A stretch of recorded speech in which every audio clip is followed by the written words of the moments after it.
Je jouais comme ça sous le préau. J'étais goal volant, ça s'appelait comme ça avant. Je l'ai été dans les équipes de 10 ans, 12 ans, 13 ans. Comme je te disais tout à l'heure, quand j'avais une équipe forte en face, je me mettais dans les buts pour toucher les ballons. Et quand j'avais une équipe faible en face, je jouais devant pour toucher les ballons aussi. Donc ça, c'est une question d'état d'esprit. J'en reviens à ce que je te disais. Le football est avant tout un jeu. Salut à toutes et à tous, bienvenue dans La Voix des Gardiens, le podcast qui plonge dans leur univers. Vous en avez l'habitude, depuis 2 saisons, mes invités se livrent avec sincérité et bonne humeur sur leur carrière, avec des anecdotes, des confessions et même parfois des conseils. Pour cette saison 3, on va de nouveau se pencher sur le poste, la grande famille des gardiens de but, qu'importe le sport.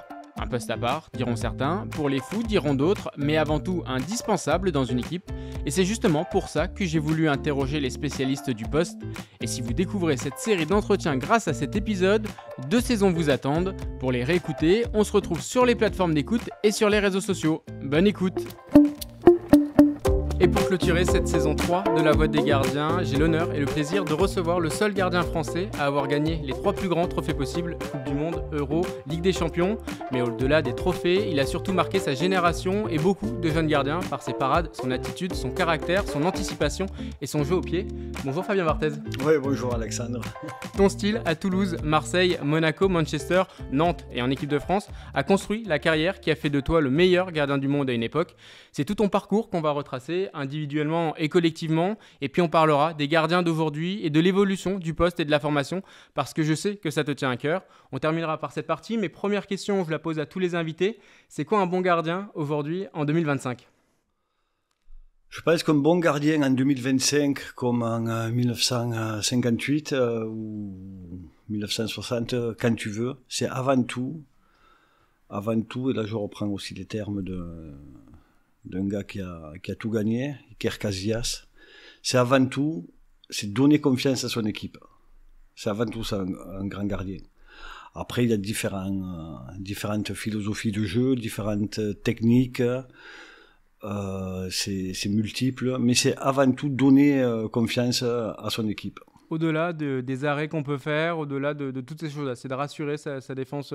Complètement. C'est cette fameuse confiance. C'est pour ça qu'on est beaucoup, chez les gardiens, on parle énormément de confiance, parce que c'est un poste qui, contrairement à un joueur de champ, peut récupérer le coup, peut faire par un effort physique, mettre beaucoup d'intensité, récupérer le coup, peut, on va dire, durer un match géré. Alors qu'un gardien, absolument pas, quoi.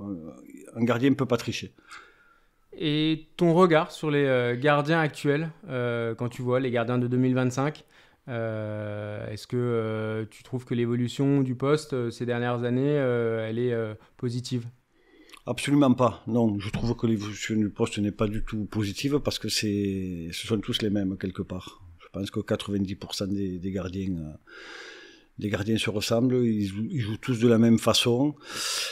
Et alors que c'est pas ça, un gardien, comme je dis, doit amener de la confiance, doit être décisif, et quelle que soit sa façon de jouer, sa façon de percevoir le poste.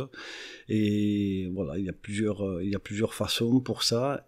Et le problème, c'est qu'en ce moment, il y en a qu'une, et ça me dérange énormément parce que voilà, c'est des critères juste de taille, alors qu'un gardien, ce n'est absolument pas ça. Et le sport n'est pas ça non plus, quoi. Le sport, c'est pas ça. Le sport, c'est avant tout déjà le plaisir, énormément de plaisir. C'est du jeu. Il faut pas oublier que le football, avant tout, reste un jeu. Donc, il faut être joueur dans l'âme. Et ensuite, il y a un sportif, c'est la vision, c'est l'anticipation, c'est la lecture du jeu. C'est différents paramètres qui font qu'un gardien peut être professionnel. Donc ça me dérange énormément de voir mettre un gardien de 1m83 qui soit pas professionnel, que ce soit en première ou seconde division. Et est-ce que tu penses, toi, du coup, que tu aurais pu faire carrière en 2025 avec ta taille ? Tu fais 1m80 ? Ouais, j'aurais pu faire carrière. Tu penses ? Ouais, Même au centre de formation, il n'y aurait pas eu ce critère Ah, peut-être, oui, mais bon, je pense que j'aurais pu peut-être être joueur de national. Ouais, oui, voilà. T'aurais pu, pas forcément gardien, mais t'aurais pu. Voilà, on m'aurait coupé les jambes d'entrée. Non. Et quand vous voyez qu'en 2025, un gardien qui joue à Champions League, la finale de Champions League, Ouais. de 1m83 à 38 ans, donc c'est là que je me dis qu'il y a vraiment un gros souci, parce qu'on bloque sur des gardiens de 1m96, donc où ils sont? Il n'y a pas un gardien de 1m96 capable de jouer à l'Inter de Milan. Non, il se fait bouffer la place par un mec de 38 balais de 1m83. Donc quelque part, il y a un souci. Et puis le Bayern, quand il cherche à remplacer Neuer l'année dernière, ils vont le chercher. Ils vont le chercher à lui. Ils vont le chercher lui. Donc c'est qu'il y a un souci quelque part. Est-ce que le fait de grandir tardivement, toi, ça a un peu influencé ton style, le fait d'anticiper, de jouer un peu plus haut et pas forcément de rester sur ta ligne? Non, absolument pas. Ça, c'est qu'une question d'état d'esprit. C'est qu'une question, ça, tu l'as ou tu l'as pas, quoi. Ça s'apprend pas. Tu l'as en toi. Et on va dire, je jouais comme ça sous le préau. J'étais goal volant. Ça s'appelait comme ça avant. Je l'ai été dans les équipes de 10 ans, 12 ans, 13 ans. Comme je te disais tout à l'heure, quand j'avais une équipe forte en face, je me mettais dans les buts pour toucher les ballons. Et quand j'avais une équipe faible en face, je jouais devant pour toucher les ballons aussi. Donc ça, c'est une question d'état d'esprit. J'en reviens à ce que je te disais. Le football est avant tout un jeu. Donc il faut être, c'est pas une obligation, mais je veux dire... Voilà, avoir l'âme d'un joueur de football, joueur de pétanque, joueur de cartes, il faut aimer le jeu. Et j'en reviens à la plupart des gardiens actuellement ne sont pas joueurs dans l'âme, quoi. Ouais. Ce sont quelque part des robots qui subissent énormément. On le voit par leur placement. Moi, quand je vois des gardiens qui ont les pieds derrière la ligne de but, je me dis mais comment c'est possible? Ça existe. Et on en voit de plus en plus, et ils subissent, ils font les mêmes gestes, donc j'ai envie de dire aux attaquants, les gars, regardez quoi, ils ont toujours un genou par terre, ils sont morts, c'est fini. Ouais, ça, on parle de la croix, là, avec ces gardiens qui viennent en face à face en faisant la croix. Voilà, quand tu fais la croix, t'espères qu'une chose, c'est que le ballon te touche quelque part, mais tu fais pas le jeu, il y a pas un duel psychologique avec l'attaquant. Tu le fixes pas droit dans les yeux, tu le fais pas douter, tu l'amènes pas d'un côté, il y a rien. C'est le mec qui se pose, les bras en croix. Donc ouais, j'ai envie de dire à tous ces entraîneurs de centre de formation, allez dans le basket, quoi. Allez chercher des mecs dans le basket, vous allez voir, ils font 2m10, et peut-être que les croix marcheront un peu plus. Ouais. Et toi, justement, ce duel-là, quand tu parles de duel avec l'adversaire, c'est ça qui te plaisait, le fait de, quand tu étais en face à face ou sur des pénaltys, c'était d'un moment donné d'avoir un duel avec dans le regard Donc le pénalty, pas spécialement, parce que ça, le pénalty, moi, c'est un truc, on va dire, si tu l'arrêtes, c'est parce que le mec a mal frappé, point final, c'est pas toi qui fais l'exploit. Mais après, tout ce qui est en termes de duel, de 1 contre 1, de jeu, moi, c'est ce qui me plaisait, ouais. Parce que t'essayais d'amener le mec d'un côté, t'essayais de le faire frapper d'un côté, tu le fixais parce qu'on se fixait dans les duels avec les mecs. T'essayais de rester le plus longtemps sur tes appuis pour pouvoir réagir. De temps en temps, tu faisais des coups de bluff ou t'anticipais. Voilà, il y avait des tas de choses, quoi. Et concernant ton enfance, tu parlais que tu es devenu gardien de but parce que tu voulais toucher des ballons dans les matchs où il y avait un fort adversaire. Et en même temps, tu jouais aussi au rugby. Parle-nous un peu de ce moment-là dans ton enfance où tu avais les deux sports en même temps. On est dans le sud-ouest ici, donc c'est une terre de rugby. Puis ça fait partie aussi de mes origines. Mon père était rugbyman, quoi. Et il faisait aussi du foot. Mon grand-père était rugbyman. On est une ville de rugby. C'était simplement le jeu, quoi. Tu sais, les périodes de Roland-Garros, je me faisais mes petits tournois de tennis, je jouais au tennis aussi. Donc j'ai toujours aimé les jeux, quoi. Aimé les jeux. Donc c'est vrai qu'effectivement, j'avais jusqu'à l'âge de 15 ans que je viens sur Toulouse. J'avais une licence au foot et une licence au rugby, quoi. Et donc, tu faisais les matchs de... Et je me débrouillais quand la priorité restait le foot quand même, hein. Mais je me débrouillais quand ça pouvait le faire. Je pouvais faire un tournoi de foot le samedi matin, le samedi après-midi, aller faire le tournoi de rugby. Et j'ai fait ça jusqu'à l'âge de 15 ans. Et est-ce que tu penses que le fait d'avoir cette couverture d'espace au rugby, le fait de pouvoir se déplacer ballon à la main, de juger l'espace différemment, ça a pu te servir après quand il fallait se déplacer dans ta surface ou même à l'extérieur de ta surface? Est-ce que c'est indirectement, tu penses que Non, ça... je pense que c'est des choses innées, ça. Tu le travailles pas spécialement, tu l'as en toi, quoi. Et donc, c'est parce qu'une prise de balle d'un ballon de rugby, une prise de balle d'un ballon de foot n'a strictement rien à voir. Frapper dans un ballon de rugby, un ballon de foot, ça n'a strictement rien à voir. Une passe de, je sais pas moi, de 20 mètres ou de 15 mètres au rugby pour sauter des mecs, ça n'a rien à voir avec une relance à la main. Je pense que c'est juste, voilà, c'est... Voilà, merci papa, merci maman, c'est les gènes. C'est dans les gènes. Voilà, c'est comme la plupart des sportifs, voilà, il y a des dons, il y a de la génétique. Et moi, j'avais ce truc avec, je pense, une de mes qualités principales, c'était la vision. Donc, ce qui faisait que, voilà, je voyais un peu le jeu avant les autres, quoi. On va parler maintenant de tes débuts à Toulouse. C'est Libo qui te repère à l'âge de 12 ans. Comment ça se passe, cette découverte du monde professionnel? Toi, tu disais que tu jouais pour le jeu. Enfin, club professionnel. Mais est-ce que tu comprends que ça peut devenir sérieux à ce moment-là? Est-ce que c'est encore pour le kiff? Non, déjà, il me repère à l'âge de 12 ans dans un tournoi interdistrict à Eauze, dans le Gers. Je m'en souviens comme si c'était hier. Je jouais avec le département de l'Ariège. Je devais faire 1m40. Et là, il me repère. Et pendant 3 ans, j'ai mon père qui avait un magasin de sport à Lavelanet, recevait 4-5 appels de centre de formation. Ok. Voilà, que ce soit, il y avait Toulouse, il y avait Rennes, il y avait, je sais qu'il y a eu Monaco aussi. Et pendant 3 ans, j'avais tous les ans un centre de formation qui me demandait. Mon père leur disait, il a le temps. S'il est bon à 12 ans, il sera bon à 15 ans. Donc, message aux parents qui aujourd'hui pensent qu'à... C'est tout l'opposé maintenant. Voilà, c'est tout l'opposé. Donc c'est ce qui détruit les gamins aussi. Et il s'avère qu'à l'âge de 15 ans, donc je suis parti sur Toulouse avec 2 ans de pré-formation et ensuite je suis rentré au centre de formation. Le centre de formation, et puis après tu es 3e gardien dans le groupe professionnel. Je suis 3e gardien avec, je rentre en stagiaire pro, on appelle ça, j'ai quoi, 19-20 balais, ouais. Y a Robin Huc, Olivier Pédemas et moi. Et donc il s'avère que Robin se blesse et Robin se blesse et je rentre et Victor Svenka décide de me faire jouer. Pour ton premier match à Nancy? Pour mon premier match à Nancy, ouais, où je prends un but de... je sais pas moi, de 40 mètres à peu près, ouais, David Zitelli. Ouais.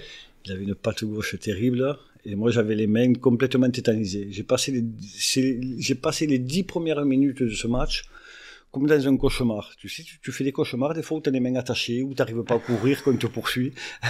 Ouais. Tu vois, et ben moi ça a été exactement ça.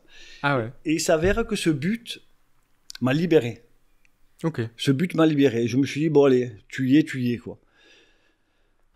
Et derrière, je fais une deuxième mi-temps, mais je m'éclate, quoi. Et est-ce que c'était quoi? C'était la tension de ton premier match en pro? Ouais, premier match en pro, la tension, le truc, je sais pas, il fallait y passer, je sais pas comment l'expliquer. Je sais pas, tu sais, tu joues, ouais, la première fois en pro, pendant 10 minutes, ça m'a, ouais. Mais je le savais à l'échauffement, hein, déjà. J'arrivais pas à lâcher le truc. Et moi, quelque part, il m'a fallu ça, quoi. Et t'étais reparalysé dans d'autres matchs après, ou c'était la seule fois? Ça a été fini. Même dans tous les ans de gros matchs que t'as joué Ouais, après, plus c'était gros, plus c'était mieux. et par rapport à cette saison-là à Toulouse, donc t'es numéro 3, tu deviens numéro 1 à un moment donné, et puis l'année d'après, tu signes à Marseille. T'es encore un très jeune gardien, t'es en 92. T'impressionnes Bernard Tapie dans un match contre Marseille. Et tu fais le choix de partir à Marseille, qui est déjà une grande équipe en France au moment-là. Il y a Pascal Olmeta. Est-ce que le choix, il est facile? Je veux pas le faire. Je veux pas y aller. On va dire, ça a pris, ça n'a pas pris 20 ans de réflexion, ça a pris 2-3 heures. Hein. Mais au départ, moi, je savais que j'allais être titulaire en première division à Toulouse, donc je voulais jouer en première division. Et il s'est avéré que mon père, en parlant avec mon père, vu le montant du transfert, à cette époque-là, ça avait été le plus gros transfert d'un gardien. Ok. Voilà. Et mon père me dit, écoute, s'ils mettent autant sur toi, c'est que fais ce qu'il faut et travaille, et puis tu vas être au contact de grands joueurs. À cette époque-là, Marseille, c'était le PSG de maintenant. Quoi, hein. C'est vrai. On va dire c'était l'équipe de France, c'est pratiquement. Oui. Puis c'était l'OM, quoi. C'était numéro 1. Et donc tout ça a fait que j'ai dit, allez, go, on file. Et là, tu débarques c'est un autre monde. Dans un autre monde. Et donc, Pascal Elmeta est le gardien numéro 1 à ce moment-là. Vous êtes un peu... il le racontait dans ce podcast quand il était invité. Vous êtes tous les deux, ça se passe très bien. Entre les deux hommes, ça se passe très bien.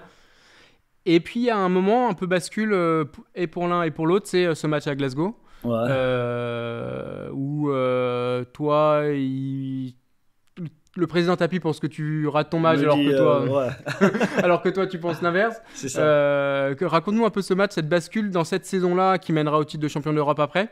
Mais il y a ce moment-là un peu bascule à Glasgow. Mais il y a ce moment-là où, si tu veux, après un match à Lens, c'est Bernès et Goethals qui m'appellent et qui me disent tu vas jouer, donc je rentre dans l'équipe. Et puis il y a ce match à Glasgow.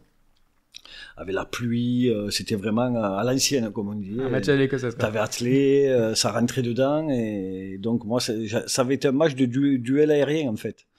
Et je sais que sur ce match, les 2 seules fois où je sors pas, les deux seules fois, il y a but. Donc moi, j'avais l'impression d'avoir fait un match solide, quoi.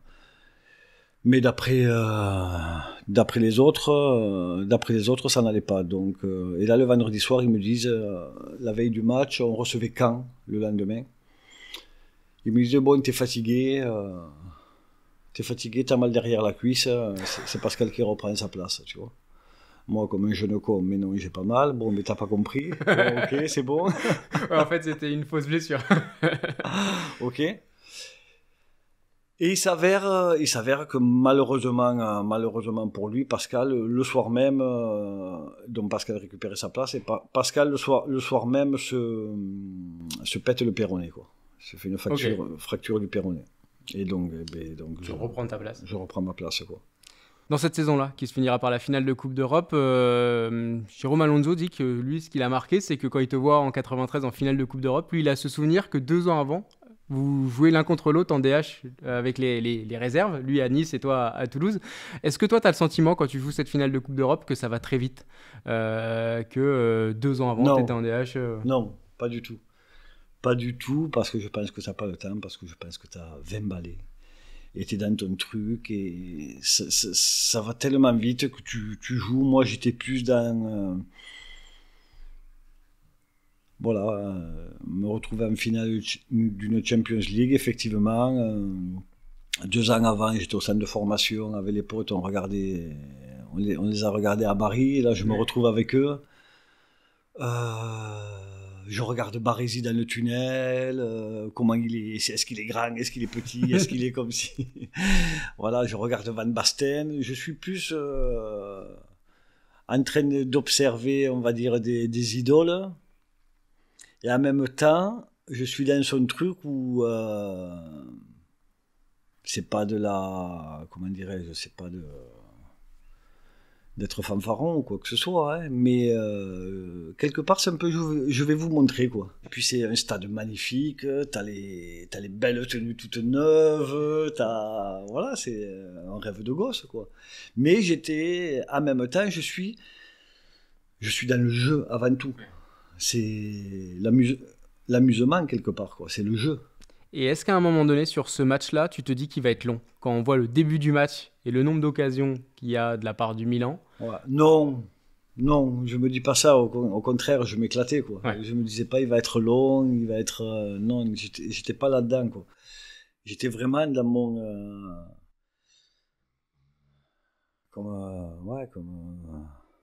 ouais.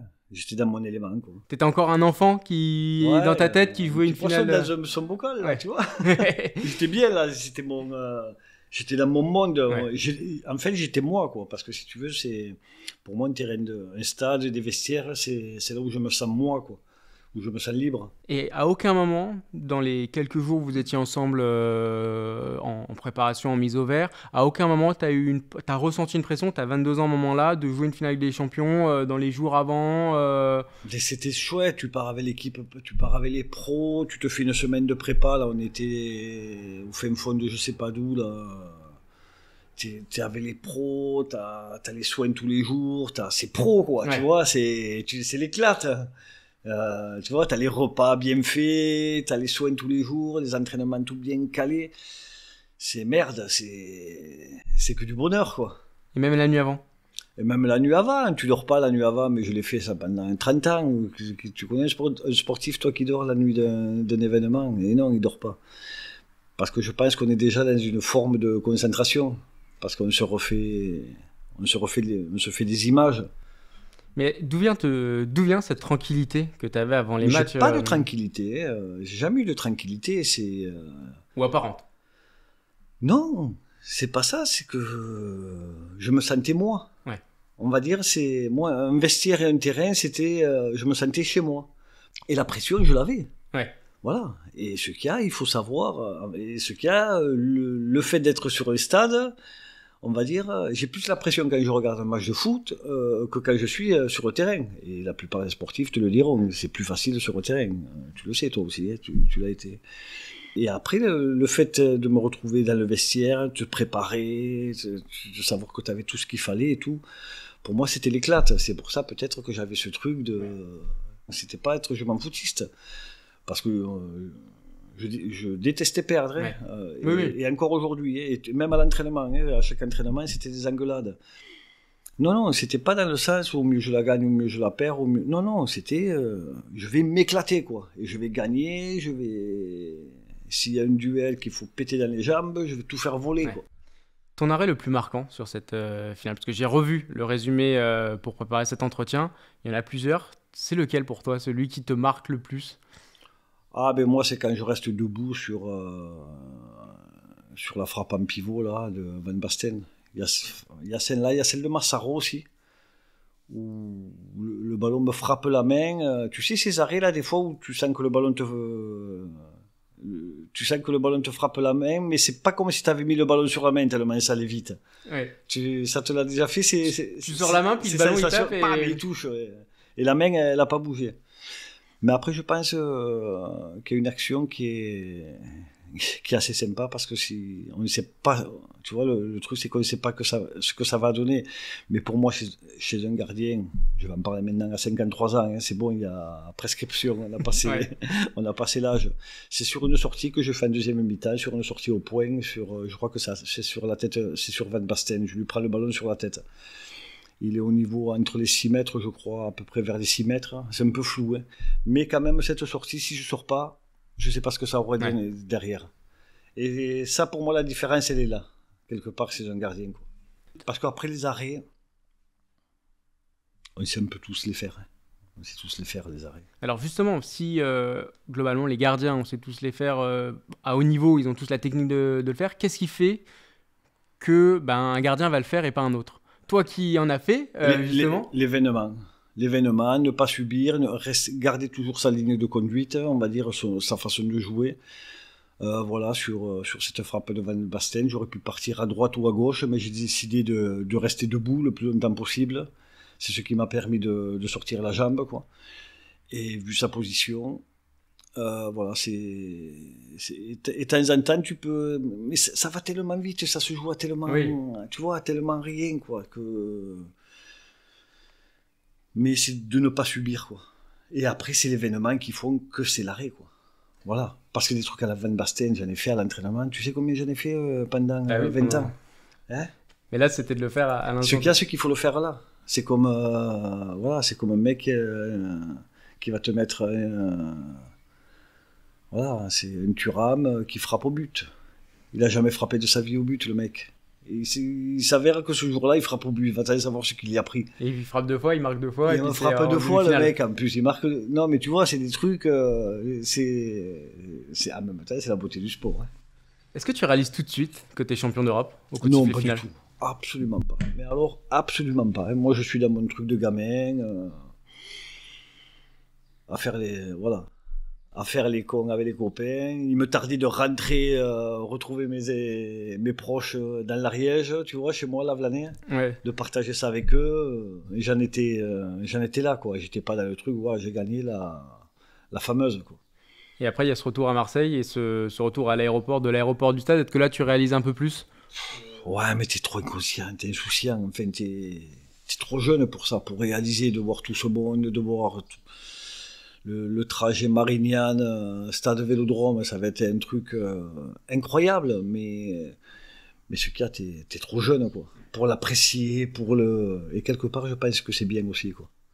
Pour pouvoir rebondir, pour pouvoir continuer ta carrière après et de garder cette fin. Ouais, voilà. Sinon, tu peux te dire stop, je suis le meilleur de tous, arrête, quoi. Après Marseille, donc tu fais une saison en Ligue 1 en première division avec Marseille, t'en fais une autre en deuxième division, tu pars à Monaco. Ouais. C'était top en deuxième division. Pourquoi tu fais le choix de rester en D2 au moment-là? J'ai pas le choix, hein. Si Tapi me laisse pas le choix, hein, tu sais. J'avais des clubs qui m'appelaient, mais lui il m'a pas laissé le choix. Hein. Il m'a dit tu la fermes, tu restes ici. Hein. Voilà. Mais alors t'étais en équipe de France et en D2, ouais, c'est ça? C'est pas mal, non? Bah, c'est pas mal parce qu'il y en a pas beaucoup des fois en équipe de France et en D2, mais enfin c'était assez folklorique d'aller en D2, non? Ouais, je faisais 84 kilos. Ouais, je jouais d'une main. Et j'étais avec un groupe. Il y avait un super groupe. On s'éclatait vraiment. Parce que toutes les stars sont parties à peu près. Ouais. Et puis j'étais un gamin toujours, j'avais 22 ans, quoi. Ouais. 22, 23. Et ça te manquait pas la compétition, la vraie compétition de la première division quand tu étais en D2 ou... Non, parce que j'ai toujours été en compète, moi, en fait. Quoi. Tu vois, donc j'ai jamais regardé tellement si c'était Ligue 1, Ligue 2, Champions League, Coupe de l'UEFA, Coupe Intertoto, Coupe Coca-Cola, Coupe... ouais. Je sais pas, quoi, tu vois, c'est... Comme j'en reviens à ce que je te dis depuis le début, moi, à partir du moment où j'étais sur le terrain, j'étais en compète, quoi. Ouais. Même pour les tournois de Sixte pour m'amuser, quoi. Après, donc, t'es à Monaco, tu signes à Monaco. Il paraît que la période où tu as une suspension à Monaco, c'est la période où tu as le plus travaillé et où le plus progressé. Est-ce que tu es d'accord avec ça? Je lisais ça. La première année à Monaco, une catastrophe. Je suis arrivé, j'étais à Monaco. Voilà, donc Monaco avait tous les dangers que ça peut amener. Puis je suis arrivé, je sais pas pourquoi, je croyais que. Ouais. Donc Monaco, ça fait partie de la première année, bon apprentissage. J'étais arrivé là-bas avec un pépin au genou, je m'étais fait opérer du ménisque durant l'été. Donc au lieu de reprendre au bout de 15 jours, j'avais repris au bout de genre un mois et demi, 2 mois. T'arrives en plein été, c'est Monaco, donc ouais, j'avais pas su gérer, quoi. Et pareil, 84 kilos, tu vois, Jeannot Tigana, il me dit non mais Fabien, bon, après je me fais suspendre, je me pète le poignet, on va dire année blanche, quoi. Ouais. Année blanche, mais année une belle année d'apprentissage, quoi. C'est ce qui m'a permis derrière de rebondir, quoi. Ouais, justement, parce qu'après, sur les autres années à Monaco, t'es champion de France, et c'est ce qui te pousse jusqu'au titre de champion du monde avec l'équipe de France en 98. En fait, à Monaco, je gagne tout. Ouais. Tu vois, paradoxalement. Pourquoi? Pourquoi? Parce que je suis arrivé la première année, bon, un peu trop tranquille, quoi, un peu trop sûr de moi. Et donc ça a été une leçon de vie en tant qu'homme, en tant que sportif, avec un mec, tu vois, j'avais pas d'entraîneur de gardien aussi, c'était Jeannot Petit, l'entraîneur de gardien. Okay. Ouais, c'était une autre époque, dans les staffs c'était une autre époque. Ouais, tu vois, alors que j'avais à Marseille, on avait ça, quoi, tu vois. Et donc bon, je suis arrivé comme une fleur au fusil, et là avec la fleur au fusil, tranquille, peinard, moi il va rien m'arriver, je suis champion d'Europe, je viens de gagner le titre de champion de France en D2 en jouant d'une main. Non, mais tu vois, le mec, là, tu vois, vraiment, je mesure 1m93. Vraiment. Là, tu penses que... Ah ouais, là, je faisais un 93, mais à l'aise, quoi. Puis il y a l'âge aussi. Je crois que j'ai 24-25 ans quand j'arrive à Monaco. Et moi, je considère que c'est... Enfin, moi, ça m'a fait ça. Tous les 5 ans, il y a eu 15 ans, 20 ans, 20, 25, 25, 30, 30, 35. Tu vois, c'est des caps chaque fois. C'est des caps. Déjà en tant qu'homme, en tant que personne, et après en tant que sportif. Et donc, voilà, année blanche. Et derrière, je me suis remis au boulot. Je suis passé de 84 kilos à 78 kilos. Et je me suis remis, voilà, je suis passé de 1,93 à 1,70. T'es revenu. Tu vois, et après, au bout de 3 mois, j'ai retrouvé mes 1,83. Et est-ce que la suite, du coup, quand tu gagnes tout à Monaco, est-ce que c'est individuellement la période où tu te sens le plus fort, toi? Ouais. Moi, c'est vraiment les années, enfin, où je me sens le plus fort. Ouais, je sais pas, je pense que c'est... Ou c'est après, plus tard, quand tu arrives à Manchester, au début de Manchester? Ma première année à Manchester, je me sentais vraiment bien. Mais après, ça a été... non, à Monaco, ça montait, quoi. Ça montait. Et ça aussi, parce que... je dis pas que j'ai eu la chance, parce que c'est moi qui ai insisté, qui ai demandé, mais j'avais chopé... j'en avais parlé avec Jeannot Tigana et avec le président, parce qu'ils étaient en froid. Parce que je voyais Jean-Luc Ettori dans les tribunes, quoi. Ok. Ah ouais, t'as Jean-Luc Ettori qui appartient au club et qui est dans les tribunes. Et là, tu te dis, merde, pourquoi je l'ai pas avec moi tous les jours? C'est Jean-Luc Ettori, quand même, quoi. Tu vois, enfin, je sais pas, il faut... Et là, j'ai insisté, ouais, j'ai demandé à ce que Jean-Luc vienne m'entraîner, quoi. D'accord, ok. Déjà, il a accepté. Jean-Luc, je t'en remercie encore. Et avec Jean-Luc, j'ai passé 4 années fantastiques. Et il m'a tellement apporté, ce mec. Ouais. Voilà, c'est lui qui m'a fait faire les entraînements sans ballon, quoi. Les entraînements assis sur le ballon. Ça, tu vois, c'était après 98. J'ai passé 6 mois où j'y arrivais pas, quoi. J'étais pas nul, j'étais pas mauvais, mais j'étais pas décisif. Ouais. Et moi, mon truc, c'était d'être décisif. Et c'est avec Jean-Luc, et bien, on a fait les entraînements assis sur le ballon. T'as les gangs, et t'es assis sur le ballon toute la séance. Et ça, c'est des bonnes séances. Après, tu pars à Manchester United. Ouais. Pourquoi le foot anglais? Est-ce que ça t'a tiré un peu? Est-ce que c'est l'opportunité de Manchester ou... J'avais l'Inter, j'avais l'Inter de Milan aussi. Pourquoi le foot anglais? Moi, il n'y avait pas de foot anglais, de foot espagnol, français, italien. Moi, le foot, c'est universel. Et un gardien, et moi, mon rôle, que ce soit en Angleterre ou en Espagne, où tu veux, ça reste le même. Hein. Tu vois, donc c'est Manchester, parce que Manchester a fait ce qu'il fallait pour que j'y aille, et que à cette époque-là, c'était pas le Manchester de maintenant. Oui. Voilà. Et là, ça a été, voilà, là aussi, ça a été vraiment une période riche, quoi.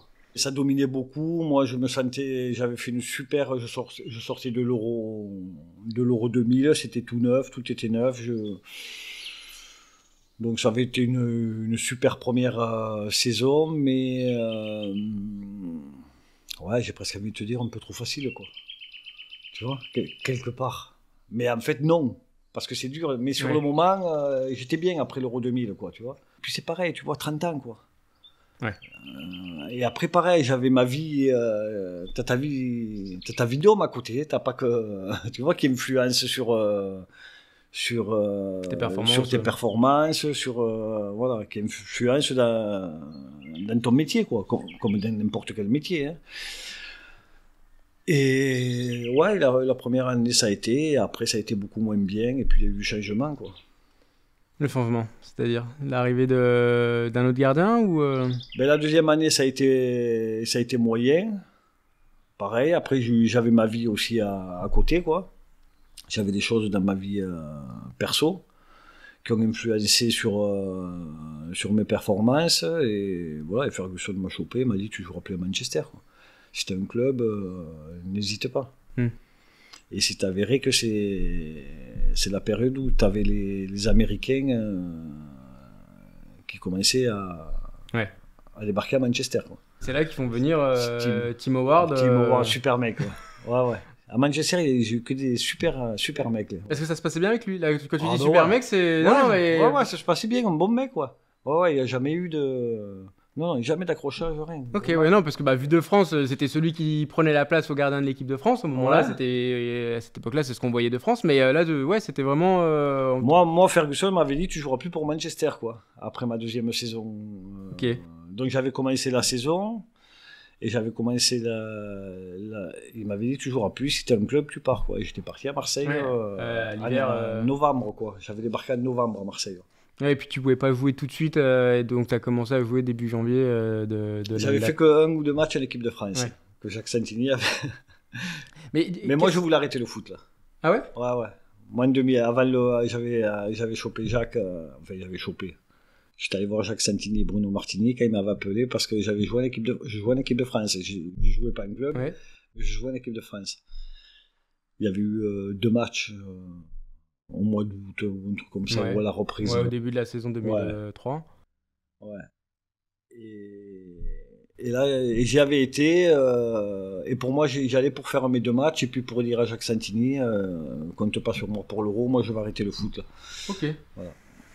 Les choses de la vie, quoi. Ouais. Bon, au final, j'étais avec Bruno, avec Jacques et Bruno dans la chambre. Bruno me fait des gros yeux, et puis ils se regardent, ils se mettent à rire, à sourire tous les deux. Et c'est eux qui ont réussi à te convaincre de... C'est Jacques qui m'a dit, tu vas pêcher? Tu vas aller faire de la pêche? J'ai dit, oh, pourquoi pas? Et puis, pareil, tu sais, il y a le terrain, il y a ce que tu fais dans le terrain, puis j'en reviens beaucoup sur ta vie d'homme aussi. T'as tes choses chacun a ses histoires de la vie. Et je suis tombé sur 2 personnes sensées. Bruno, que je connaissais depuis 1996, avec Bruno, on se connaissait, puisqu'on avait fait l'Euro ensemble. Ouais. Donc on se parlait comme de vrais amis, quoi. On se parlait pas, il me parlait pas là pour que je joue l'Euro. Tu vois, c'était le conseil d'amis, c'était pas l'entraîneur des gardiens. Il me parlait en tant qu'homme, là. Donc il m'a expliqué que ça faisait partie des... Voilà, on a des moments et j'ai continué ça m'a permis de continuer jusqu'en 2006, quoi. En parlant de Marseille, on va passer rapidement sur ton deuxième passage à Marseille en 5 questions et aussi la suite à Nantes qui était un peu moins heureuse pour toi. Non, mais elle est bien aussi, tu vois. Mais on va parler de Marseille. Moi, ce qui m'avait choqué, parce que j'étais jeune gardien à l'époque, c'est que quand tu reviens à Marseille, il y a ce match de Coupe de France où tu vas tirer le penalty. Ouais. Et moi, je me suis toujours demandé qu'est-ce qu'un gardien il ressent quand il va tirer un penalty. Qu'est-ce que tu as ressenti quand tu étais de l'autre côté? Mais fais comme t'as pas mis qu'on te fasse, que tu sais que t'es mort. Ouais.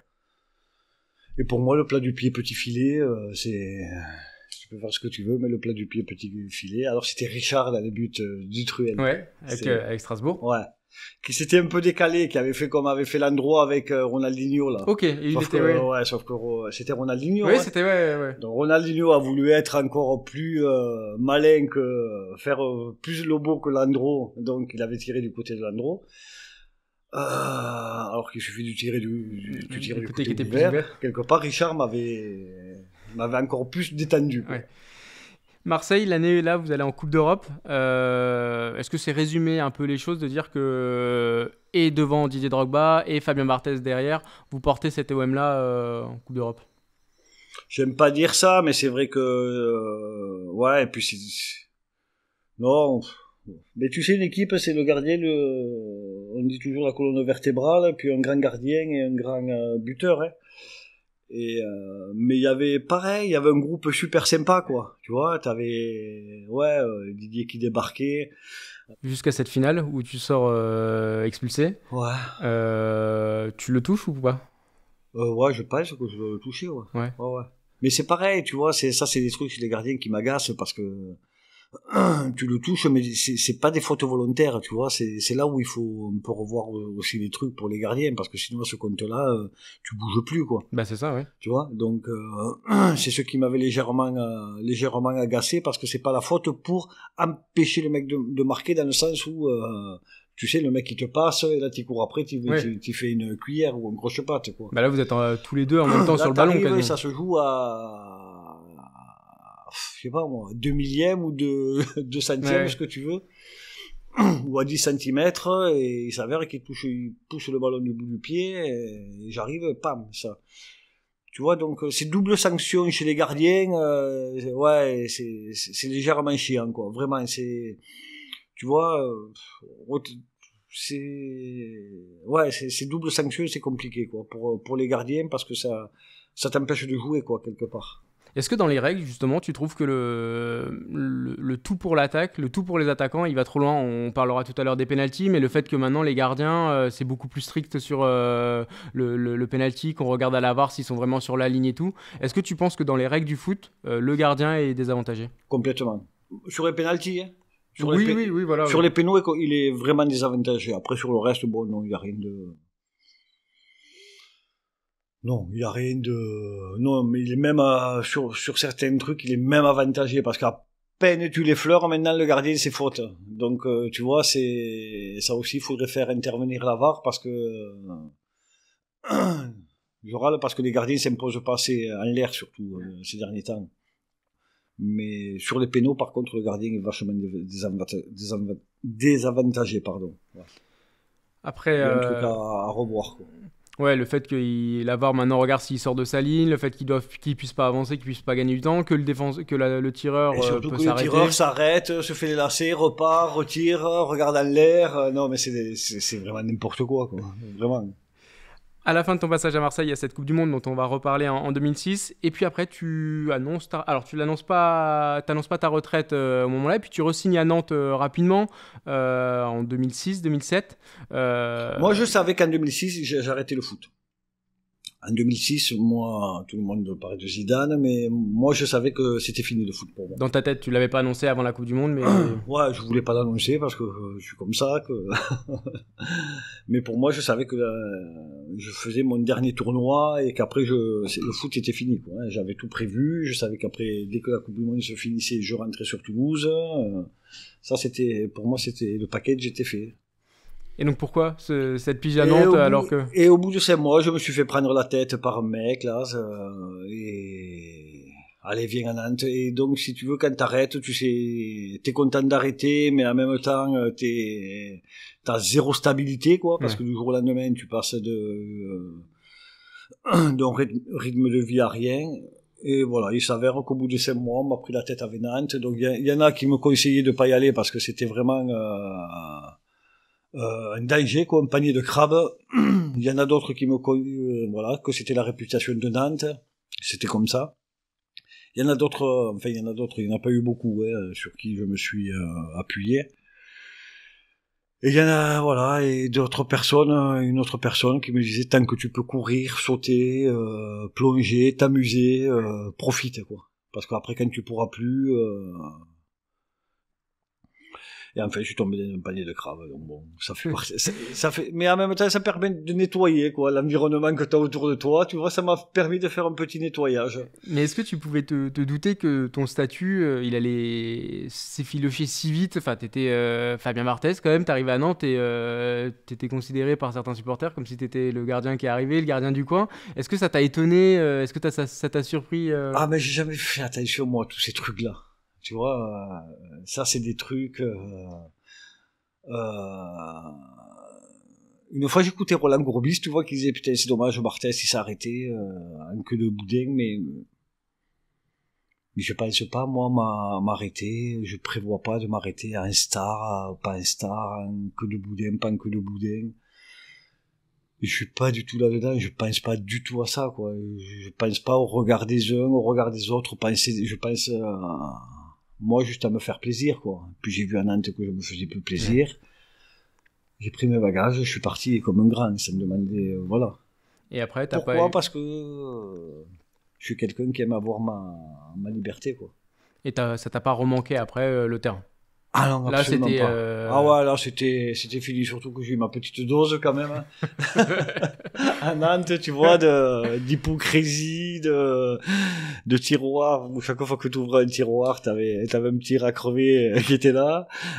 Donc, non. Au contraire, je pense que ça m'a fait, je pense sincèrement que ça m'a fait vachement de bien. Avant de parler de l'équipe de France, on va passer au podium de ta carrière. C'est les 3 images fortes que tu garderais de ta carrière. Ouf. À la 3e place. Là, tu me mets ah ouais, là vraiment, je suis dans la merde. Là, je sais vraiment pas de quoi te parler, là. Bon, alors, à la 1re place. Allez, l'image forte de ta carrière, si tu dois en retenir une.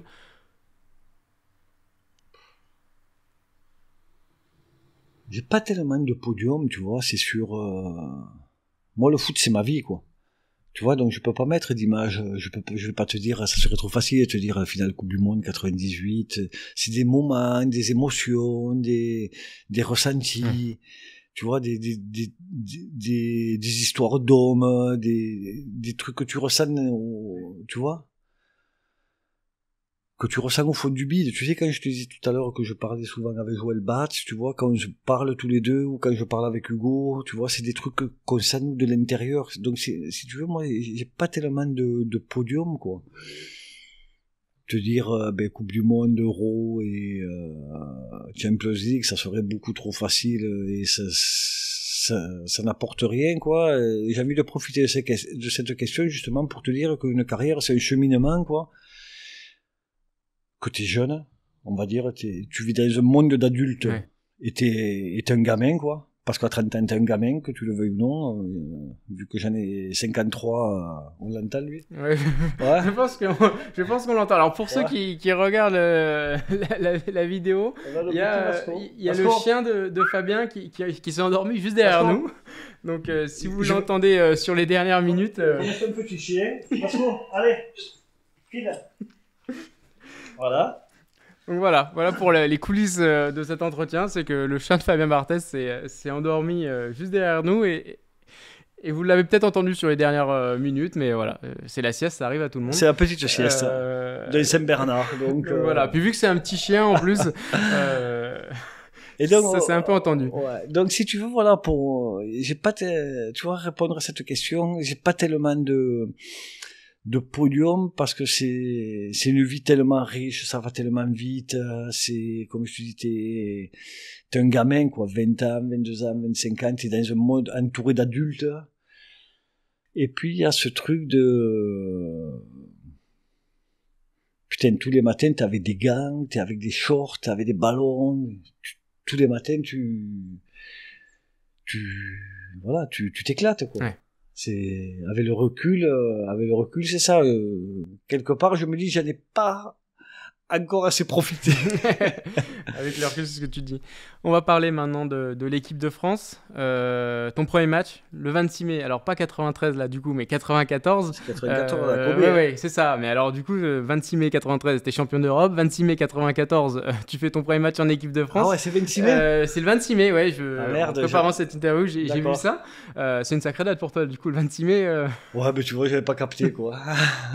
J'avais pas capté. Un piège, ce match. Oh là là, le premier match qui est un piège Australie, à Kobe, ouais. À Kobe, une pluie avec le terrain tout inondé. Donc, t'as tout pour passer au travers. Le match parfait pour un gardien, quoi. Ah ouais, le match pour vraiment passer au travers complet, quoi. Et ça, c'est super bien passé. Et donc, ouais, c'est la tournée de fin de saison où tout le monde est quelque part relâché, quoi. Mais ça reste tu fais un match avec l'équipe nationale. C'est l'équipe de France. Et on en parlait tout à l'heure, juste avant de débuter cet entretien, parce qu'on parlait des anciens épisodes de ce podcast et de certains gardiens qui, sur leur premier match, n'ont pas forcément été décisifs. Et après, ça a pu avoir un impact sur la suite de leur carrière en équipe de France. Est-ce que toi, tu le ressens ça t'as cette pression-là en disant faut pas que je me foire, entre guillemets, avant la... J'ai jamais eu le sentiment de me dire avant un match, faut pas que je me foire, faut pas que je fasse d'erreur. Ça m'a jamais traversé l'esprit, quoi. C'est faut que je fasse ça, faut que je sorte au point de péno, faut que je sorte des 18, faut que je relance vite, si je peux mettre un drop Un drop, alors, pour les mecs de maintenant, c'est une demi-volée. Hein. Oui, parce que ça m'est arrivé de parler avec certains jeunes au centre de formation de Toulouse, ils savaient pas ce que c'était un drop. Ah ouais. Ouais. Encore, voilà, encore plus à Toulouse où c'est aussi HS de rugby, voilà, mais comme ils savaient pas ce que c'était une lucarne. Non, là, c'est une ballon angle fermé, je sais pas quoi. Maintenant, il faut être faire un peu les scientifiques. C'est un peu le rôle des nouveaux entraîneurs de gardiens. Surtout qu'en plus, le drop, on le voit. Il y a très peu de gardiens maintenant qui ont le drop. Ils en font plus. Ouais, alors que c'est un outil. On y reviendra tout à l'heure, justement. Le drop fait partie d'un outil, quoi. C'est dans le panier, quoi, dans le bagage. Mais on te l'apprend pas. Bref. Ouais, donc, non, j'ai jamais, non, c'était, tu joues avec l'équipe de France, merde, c'est ton premier match avec l'équipe de France, régale-toi. Avant de parler de la Coupe du Monde, j'ai envie d'avoir ton avis sur un coup franc, alors qui revient souvent, et je voulais voir toi comment tu l'as. Carlos, ouais. Comment tu le, parce que la courbe du coup franc est incroyable. Ah, mais moi, j'ai juste entendu le bruit du poteau. Et comment tu l'as vécu? Et mes jaquets me reprendre de voler à la mi-temps. Et ensuite, le lendemain au décrassage, mes jaquets me dire putain Fabien, excuse-moi pour hier, pour la mi-temps, mais j'ai encore revu le but. Et je lui dis, mais coach, je vous avais dit que j'avais placé le deuxième mec, comment je fais? Parce que moi, je plaçais toujours le deuxième mec pour éviter le ballon, justement, à l'extérieur, comme ça. Quand tu fais l'alignement, poteau, mec, ballon. Moi, c'était le second. Ok. C'était pas le premier, c'était le second. Voilà. Donc, c'est-à-dire, là, je partais de la gauche vers la droite, je mettais toujours le second pour éviter que le ballon, justement, donc là, de plus, c'est un gaucher qui frappait. Donc il avait frappé plus vers toi que faire le tour par l'autre côté. Donc il prend 40 mètres d'élan. Et là, je vois le ballon partir loin, il part loin, mais presque à deux doigts de lever le bras. Tu sais comment on faisait des fois, là, le réflexe que tu lèves le bras, c'est bon, c'est dehors, laisse. Tu vois, et là, j'ai entendu, pam, le bruit du poteau. Et bon, il s'avère que voilà, ça arrive, quoi. Et toi, la courbe, est-ce que tu arrives à te l'expliquer encore maintenant ou pas? J'arrive à m'expliquer que le mec, il a mis une frappe de bœuf avec un effet que le ballon a fait cette courbe-là, quoi, tu vois, c'est ni plus ni moins, quoi. J'allais pas faire un mur complètement. Oui. Ouais, au bout d'un moment. Après, ça arrive, les mecs qui frappent bien, hein. Concernant la Coupe du Monde, Lionel Charbonnier a été invité de ce podcast, Bernard Lama a été invité de ce podcast.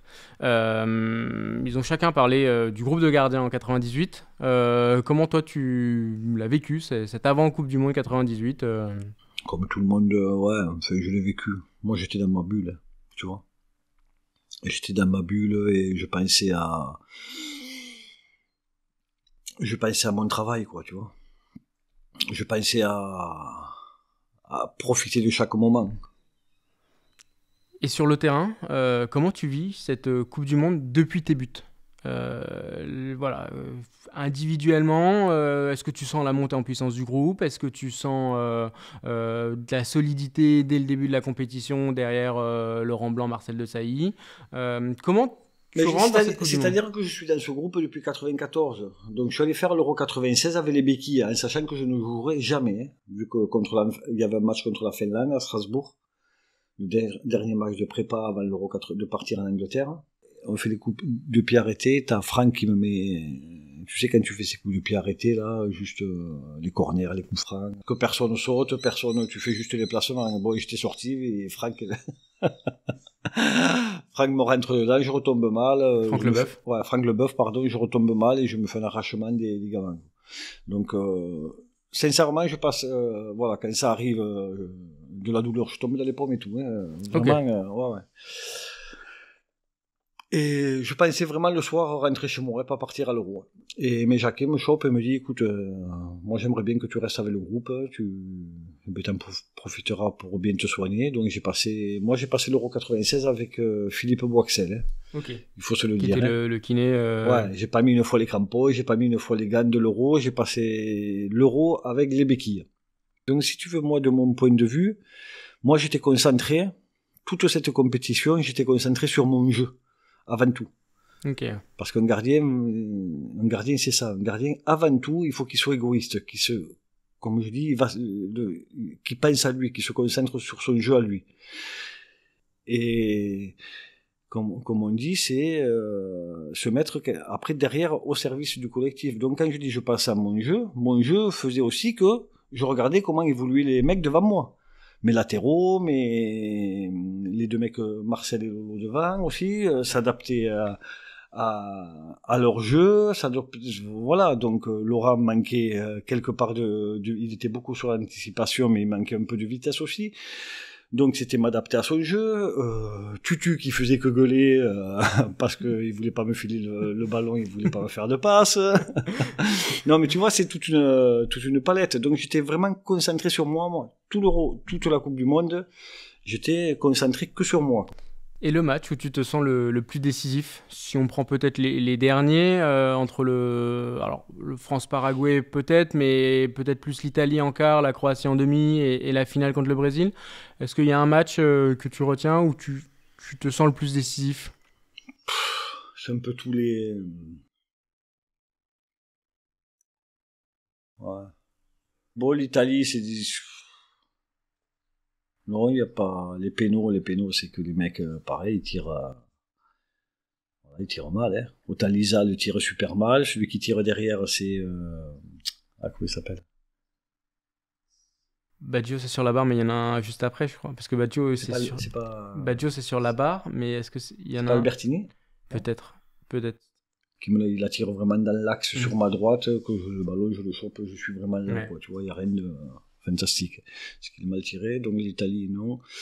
Moi, la Croatie, quand on est à 10, faut tenir à l'air, faut être présent en l'air.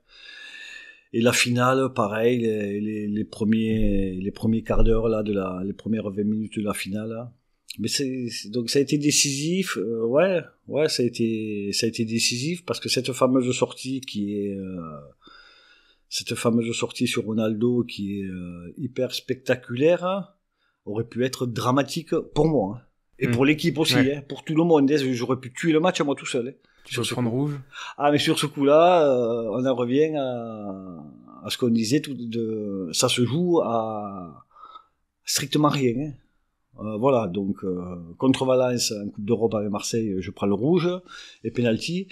Et là, il s'avère que j'arrive juste, voilà, ça se joue à strictement rien, mais c'est toujours pareil, il faut y aller. Qu'est-ce qui se passe? Enfin, c'est très rapide le temps de réflexion. Il y a le ballon, toi t'y vas. Ballon en profondeur, j'y vais quoi. Et en plus, ce qui est un peu chiant, c'est que le terrain n'était pas tellement trempé, quoi, tu vois. Donc ça freine. Ouais, ça freinait un peu. C'est ça qui était un peu déstabilisant. J'aurais dû un peu plus arroser. Surtout qu'il y avait un avion de chasse devant, et donc ça aurait été mieux. Et donc il y a ce ballon en profondeur et il faut y aller, quoi. Parce que si j'y vais pas, je me fais fusiller, quoi.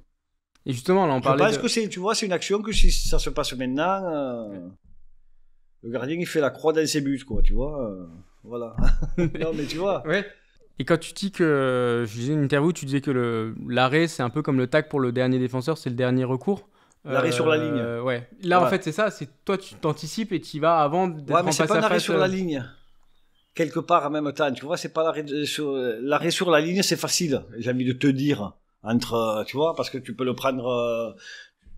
Tu t'en souviens, hein, t'as été gardien, hein, tu tends le bras il va te taper le coude, le genou, la tête, le coin de l'oreille. Ça reste un arrêt, même si des fois c'est... Tu vois, bon, ça va quoi.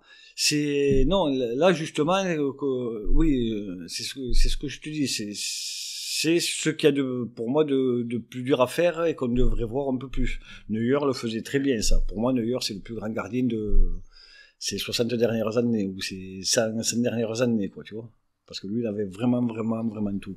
Oui, il a apporté la croix, mais lui, par contre, il faisait pas que la croix. Mais la croix, voilà. Il savait la faire. Voilà, il savait la faire, mais par contre, il la faisait à bon escient. Il savait la faire parce qu'il avait le placement, il avait la vitesse, et voilà, il y a que lui qui savait la faire, hein. Et d'un coup, tout le monde croyait qu'il fallait faire la croix pour sortir un ballon. Putain, des débiles. C'est terrible. Concernant l'Italie,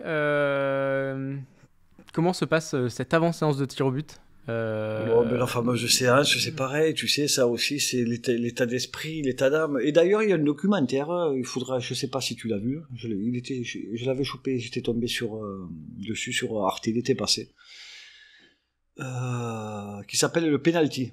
Ok. Essaye de le trouver, ce documentaire. Et t'as que qui parle de ses séances de penalty dans les tournois qu'il a fait, dans les deux Coupes du Monde qu'il a fait. Donc il a fait la première Coupe du Monde en étudiant par cœur les tireurs, ok. Tu regardes ce que ça donne. Où il tire et tout ça. Il a fait la deuxième Coupe du Monde en disant non, je veux rien savoir, j'ai besoin de le ressentir. Et tu verras ce qu'il dit. Du coup, c'est quoi? C'est celle... Mais du coup, tu ressors avec des regrets. Parce que c'est un truc, les pénaltys, c'est un truc que tu ressens, que tu as dans le bide, voilà, qui arrive sur le moment. L'exemple type, c'est le pénalty de Zidane contre Buffon. En finale. En finale. Pourquoi il a tiré ce pénalty comme ça? Mais parce que c'était la meilleure solution. Ouais. Voilà. Ouais, il avait expliqué que Buffon savait ils avaient été ensemble à la Juve, donc Buffon savait qu'il tirait toujours ses pénaltys du côté droit du gardien. Ouais. Et Zidane raconte que il fallait qu'il change et que l'instinct lui fait tirer cette panenka. Voilà. Moi, pourquoi je sors le pénalty de Beckham à l'Euro? Ah voilà, alors c'est à l'Euro 2004. Tu vois, alors que j'étais avec lui à l'entraînement, je savais qu'il frappait comme ça. Mais je me suis dit, il va pas changer. Alors que j'aurais pu partir à gauche. Je me suis dit, tu vois, c'est vraiment un truc à la con, quoi. Est-ce qu'il va penser que je vais changer? Mais si je change pas, peut-être que... C'est que ça. Donc je décide de pas changer et partir. Et je la sors, c'est une histoire de 5 cm. Parce qu'elle est 5 cm au-dessus de ma main, c'est fini. Ouais. Voilà. Donc quelque part, c'est lui qui le tire mal. Il me le met à la bonne hauteur. Oui, parce qu'il te la met à mi-hauteur en plus. Eh oui. Et ce penalty-là, est-ce que tu te souviens du moment juste avant où tu lui donnes le ballon? Ouais, mais complet. Mais alors, est-ce que c'est fait exprès? Ah ben complet. Pourquoi? Mais parce qu'on se connaît, on est copains. Voilà, donc j'ai fait le petit regard, un petit clin d'œil. On le sait, enfin, on est ensemble tous les jours. Ouais. Tu vois? Donc c'est voulu le fait de lui donner le ballon dans la main. Mais si ça avait été un match amical, j'aurais exactement fait la même chose. C'est pas pour c'est pas pour lui péter les jambes ou le déconcentrer ou mettre une pression Non, c'est un copain. Ouais. C'est tout. Tu vois, il faut pas voir plus loin. Hein. C'était pas pour parce qu'on m'en a souvent parlé de ça. C'était pas pour essayer de le déconcentrer de quoi que ce soit. Si ça avait été un match amical, j'aurais remis le ballon exactement pareil. D'accord. Ouais, parce que moi, je te dis. Et si c'est un mec si c'était un mec que je connaissais pas, je saurais même pas y amener le ballon. Ouais. Et concernant cette finale, moi j'ai 2 arrêts qui me restent en tête. C'est les 2 ballons que tu captes, qui sont une tête de Sampaio et un face-à-face avec Ronaldo que tu captes où il est quasiment à bout portant. Ouais. On voit très peu de gardiens qui captent les ballons maintenant. Bah ouais, ça il y en a plus. Ouais. Est-ce que toi ça te traverse l'esprit à un moment donné de repousser le ballon ou capter le ballon, tu te dis je suis capable de le faire donc je le fais? En fait, c'est ces ballons, tu sais, qui te viennent dessus et qui restent. Mais si tu veux, pour qu'ils te viennent dessus et qu'ils restent, il faut avoir une certaine façon d'être. Et moi, ma façon que j'avais d'être, c'était de rester debout, quoi. Et ce ballon, il a tapé tellement fort et tellement sur moi qu'en fait, ça te l'a fait, ça. Ouais. Hein, le ballon, il reste, quoi. Voilà.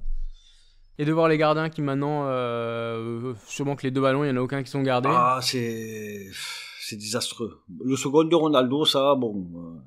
Mais tu vois, par exemple, le second de Ronaldo, maintenant, ça arrive, le mec, il va faire la croix, le ballon va lui rebondir sur, par exemple, tu vois, moi, je vois l'action, là, il lui tape comme un âne dessus, le ballon va lui rebondir dessus, il va revenir à 3 mètres du mec, il va le remettre au fond.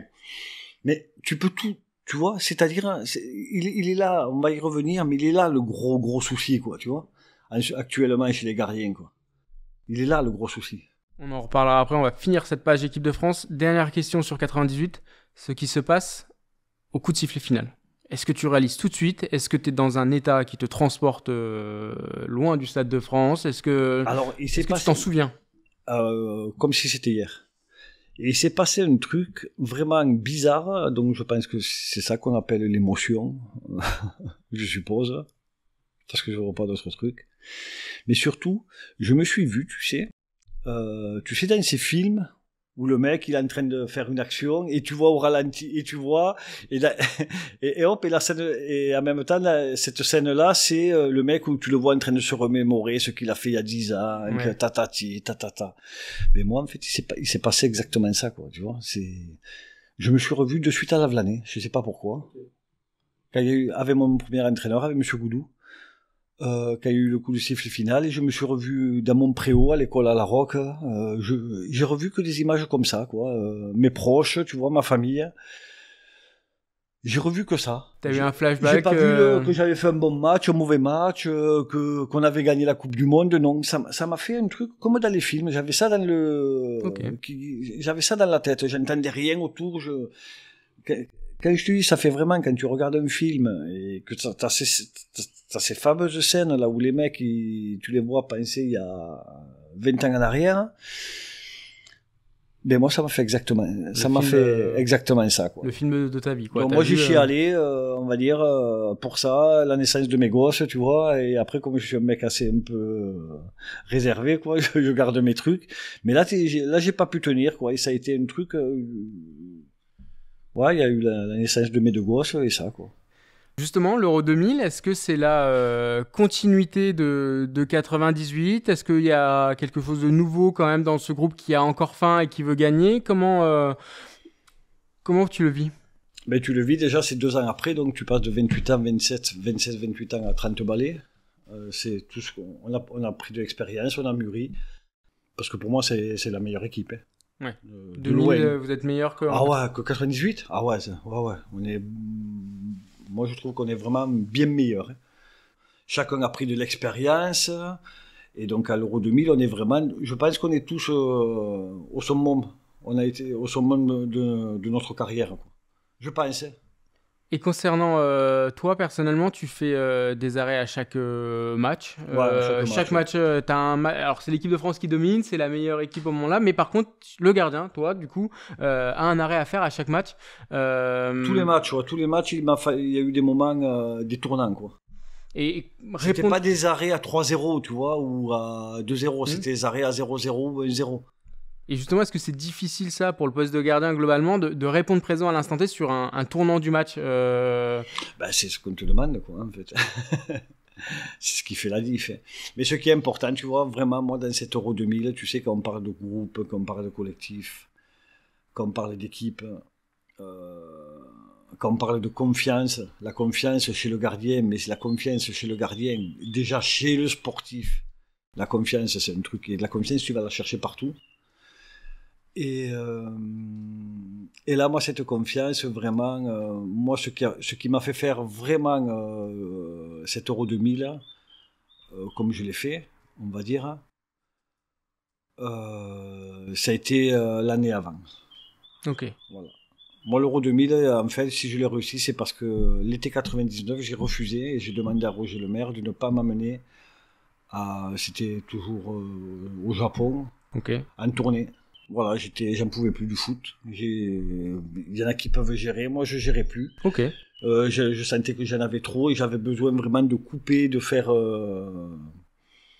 d'avoir une bonne coupure, parce que je venais d'enchaîner depuis 94, 95, 96, 97, 98. Je venais de tout enchaîner, comme les autres aussi. Attention, hein. Oui.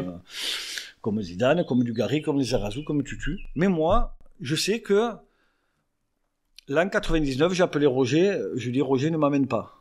Il me dit Fabien, c'est pas possible que tu me demandes une chose comme ça, et puis tu peux pas refuser l'équipe nationale. Je lui dis écoute, j'essaie d'être le plus pragmatique possible. Moi, je veux gagner l'Euro 2000.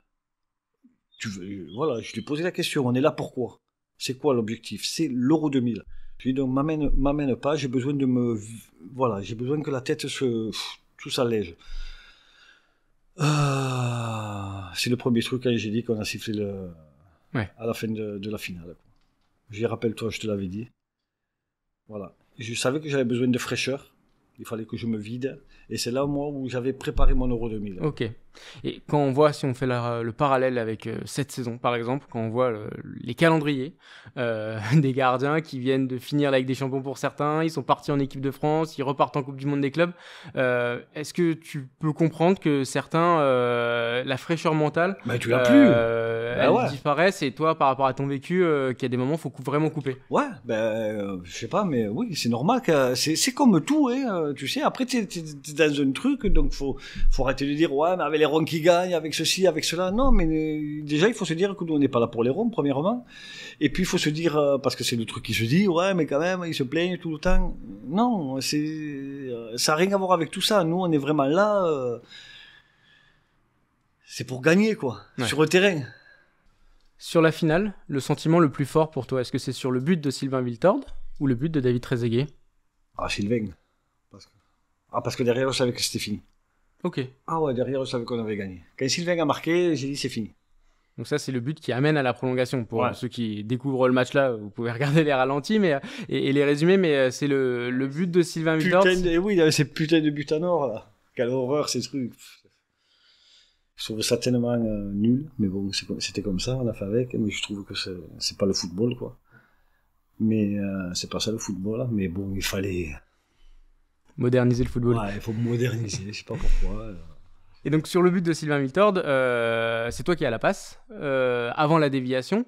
On joue les dernières minutes du match. C'est les arrêts de jeu. Qu'est-ce qui se passe dans ta tête? Tu vises, tu balances le ballon comme ça? Est-ce que tu sais qu'il y a un endroit à viser à peu près? Mais je cherche la déviation. Hein. Ça dévie, David, ça touche, ça... Ouais, donc tu vises, tu sais que sur la déviation de la tête, il va pouvoir... Tu joues dans l'axe, tu joues surtout pas sur les côtés, quoi. Que le ballon reste vraiment dans l'axe du but, quoi. Et pourquoi tu dis que quand il y a le but de Sylvain Wiltord, après vous pensez que vous avez gagné? Parce que vous leur mettez un coup de... Ben je sais pas, ça, c'est pareil, ça tu l'as dans le bide, quoi. Tu sais que... Voilà. Avant ça, il y avait eu 2 situations... Face à Del Piero. Enfin, notamment face à Del Piero. Voilà, où... C'était... Parce que ce qui marquait là, c'était fini. Ouais. Donc ça aussi, je pense pour moi que c'est un des plus gros arrêts que j'ai fait de ma carrière, parce que c'est un ballon qui vient sur le côté, qui repart dans l'autre, en général, t'es mort. Et là, pareil, je suis resté le plus longtemps possible sur mes appuis, quoi. Et pour gagner le duel, pas donner la solution, parce que s'il marque là, il est mort. C'est mort, c'est fini, quoi. Ouais, parce que ce qui est difficile sur cet arrêt-là, c'est que le ballon vient d'un côté. Tu te déplaces avec le ballon et c'est ça, parce que tu te déplaces sur ta droite. Ouais, et... En général, le mec, il te met le plat du pied de l'autre côté, c'est fini, t'es mort. Pour repartir, c'est complètement délicat, quoi. Et donc toi, dans l'idée sur cette action-là, c'est de suivre l'action, mais à un moment donné, de t'arrêter, d'être sur tes appuis. Aussi de rester sur mes appuis pour pas être embarqué complètement, quoi. Et le sentiment à la fin du match, est-ce qu'il est plus fort, moins fort que 98? C'est un autre sentiment. Ouais. J'ai pas cette émotion que j'ai connue en 98, parce que quand même la Coupe du Monde, c'est encore un ton au-dessus. Ouais. Mais on est là, quoi. Tu vois, c'est un bonheur, tu viens de gagner les deux, là. Putain, tu vois, c'est pas le truc de la Coupe du Monde où c'est le premier gros truc qui te tombe sur la gueule, tu vois. Non, ça n'a rien à voir. C'est le truc, on l'a fait, quoi. On a fait le doublé. On va passer à 2006 pour terminer cette page équipe de France. Avant de parler de la Coupe du Monde, tu savais que c'était ta dernière compétition. Est-ce que dans l'approche de cette compétition-là, tu as ressenti des choses différentes? Est-ce que ça a changé quelque chose pour toi, que ça soit la dernière compétition ou pas? Ben oui, c'est quand même c'est différent dans le sens où tu sais que c'est fini après, quoi. Il n'y a plus rien. Ouais. Donc moi, à partir des quarts, je savais que le football s'arrêtait pour moi, quoi. C'était potentiellement le dernier, quoi. Ouais.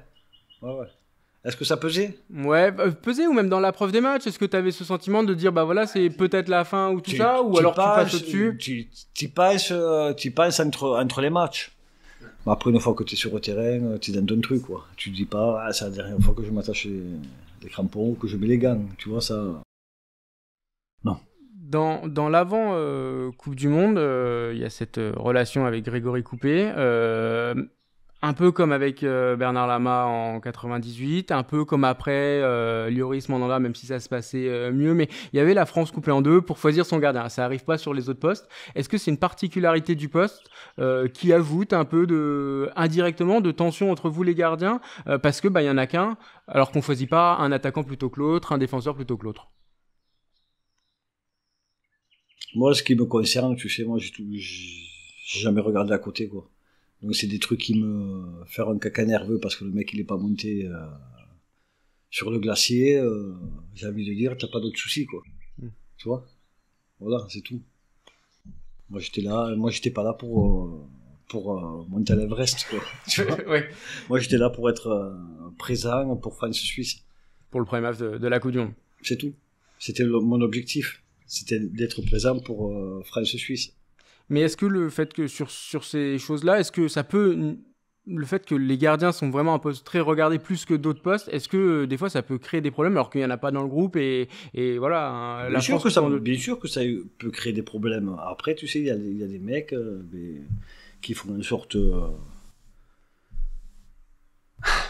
sais pas comment te dire, qui font une sorte de s'occuper d'eux. Ouais. Voilà, il vaut mieux d'abord s'occuper de soi, ça prend déjà pas mal de temps. Concernant tous ces matchs, il y a le Portugal en demi, il y a le Brésil en quart, tu fais des arrêts. Pareil, est-ce que tu as un match qui te marque un peu plus C'était des matchs merdiques, très durs. Des ballons vicieux. Et les ballons qui commençaient à être un peu... Tiens, d'ailleurs, ça me fait penser à une question. Toi qui as connu l'évolution des ballons, en 2006, il y avait ce ballon un peu... alors, moins qu'en 2010, mais déjà en 2006, un peu bizarre, qui flottait un peu. T'as ressenti l'évolution des ballons, toi, avec le temps? Et en 2000, non? Et en 2004? Putain, il faut que je t'en parle de ceux de 2004, les bleus, là. J'avais eu un bordel parce que j'avais gueulé, et l'équipementier avait un peu gueulé, avait un peu râlé parce que j'avais gueulé que c'était une catastrophe, ces ballons. Ah ouais. Mais ça vole pas depuis 2010, hein, les ballons, hein. Ça vole depuis les années 2000, hein, déjà. Ouais. Ah ouais, faut pas croire, hein. Il voulait pas celui de Roberto Carlos, il a pas volé. oui. Hein, en 97. C'est vrai. Ouais, non, mais attends. Et tu l'as... Est-ce que peut-être les tireurs Juninho, ils les faisaient pas voler les ballons? Si. Et en plus, c'était une époque où chaque club avait son ballon. Ouais. Il les faisait pas voler, Juninho, les ballons? Il mettait les mêmes coups francs que Ronaldo maintenant, hein, ou comme il faisait Ronaldo. Hein. Juninho, il faisait pareil. Hein. C'était une façon de frapper ou quoi. Et après, ils te disaient tous, oui, mais il fait la même taille, il fait le même poids. Mais c'est sûr que si la matière change... Ouais. Et c'était à vous, du coup, de vous adapter à chaque fois. C'était au dans les équipementiers, ils se protégeaient avec ça en disant, on est dans les règles, il fait le même poids et la même taille. Sauf que la matière, c'était des ballons de plage. Mais les ballons, ils volent depuis 20 ans. Hein. Ils volent pas là depuis maintenant. Hein. Concernant la finale, est-ce que tu as quand même des regrets, alors pas de la perdre, mais le fait d'en avoir gagné une en 98, est-ce que le fait de perdre 2006, il y a moins de déception, il y a moins de... ou pas? Ah mais moi 2006, je vais te dire, c'est un truc 2006... Ouais, j'y pense, autant 98 non, tu vois. Autant 2000, non. Autant 93 non. Mais autant 2006, tu vois, j'y pense, ouais. C'est sûr que je dois y penser 2-3 fois par mois. Hein. Ah ouais. Alors dès qu'il y a des... Ouais. Ah ouais, c'est un truc, 2006, c'est du mal, j'aime pas perdre, quoi. Et puis c'est des situations, c'est des contextes, c'est des situations différentes, c'est des contextes. Tu vois, moi déjà, qui m'agace, qui m'irrite le plus, tu vois, qui est vraiment, où je suis j'ai encore cette frustration. Mais après, elle passe, elle dure pas toute la journée, hein, tu vois, mais tu l'as, quoi. C'est quand Zizou se fait expulser. Ok. Et qu'on n'est pas capable de gagner, quoi. Ouais. Moi, elle est là, tu vois. Parce que moi, mon souhait, moi, c'était de m'enlever le brassard de capitaine que j'avais récupéré, de lui remettre et lui dire, vas-y. Va voir la coupe, quoi. Moi, c'était ça, quoi. C'est ça qui me fait mal, quoi. Et après, les pénaltys, ben, c'est pareil, les pénaux, celui de Roberto, Del Piero. Je change de côté, mais, alors que dès le départ, je veux partir à droite. Ouais. Je pars à gauche. Mais ça, c'est pareil, c'est des trucs. Ouais. Que tu sens.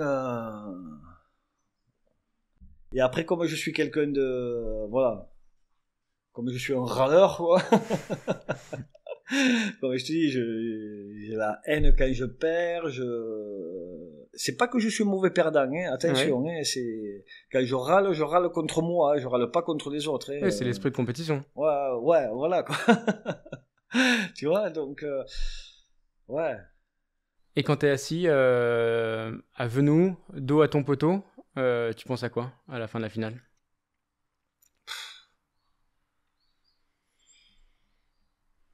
C'est ouais, t'es comme t'es comme abattu quoi. Tu vois, putain, c'est fini quoi. Là ouais, tu vois. Ça y est quoi. C'est là tu te dis merde, putain, ça y est, c'est passé. Tout est passé. Tu vois, il y a tout qui a défilé, mais dans le mauvais sens. Cette fois-ci, tu vois, ouais. Tu vois, cette fois-ci, j'ai pas chialé. Ouais. Tu vois, c'était plus intérieur là, c'était plus. Ouais.